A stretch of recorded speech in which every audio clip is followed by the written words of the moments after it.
মোস্তাফিজুর রহমান ভূঁইয়া দীপু রূপগঞ্জ বিএনপির এক হ্যামিলিয়নের বাঁশিওয়ালা, যার ডাকে জড়ো হয় হাজার হাজার মানুষ। মহান বিজয় দিবসকে কেন্দ্র করে নারায়ণগঞ্জ জেলা বিএনপির আয়োজনে বিশাল র্যালির মধ্য দিয়ে চমক দেখিয়েছেন বিএনপির কেন্দ্রীয় নির্বাহী কমিটির এই সদস্য। র্যালিটি নারায়ণগঞ্জ জেলা বিএনপির আয়োজনে হলেও মূল আকর্ষণ ছিল দীপু ভূঁইয়া।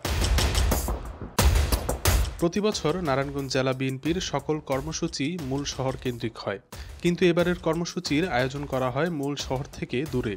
যখন র্যালিতে বিএনপির কেন্দ্রীয় নির্বাহী কমিটির সদস্য মোস্তাফিজুর রহমান ভূঁইয়া দীপুর অংশগ্রহণের বিষয়টি জানানো হয়, তখন যেন তৃণমূল পর্যায়ের নেতাকর্মীরা জেলা বিএনপির র্যালিতে অংশগ্রহণের জন্য প্রস্তুতি নিতে থাকেন।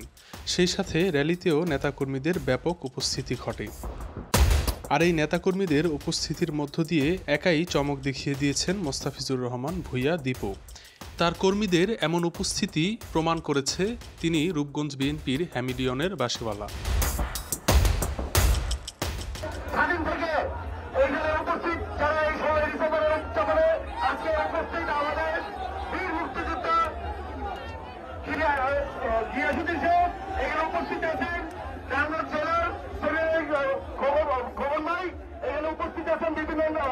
বিভিন্ন অঙ্গ সংগঠন এবং বিভিন্ন থানার সবার নেতৃবৃন্দ, সবাইকে আসসালামু আলাইকুম।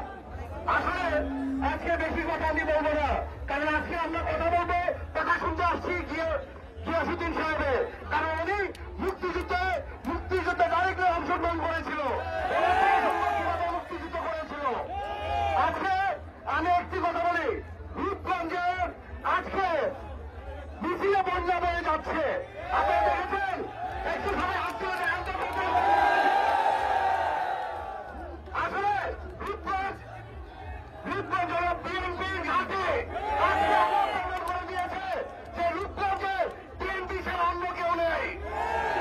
আসলে কিছু সন্ত্রাসী এক সময় এসে আমাদের রূপগঞ্জকে ধ্বংস করার জন্য এসেছিল।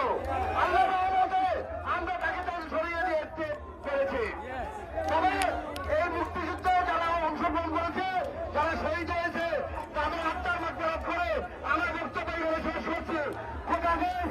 বাংলাদেশ জিন্দাবাদ।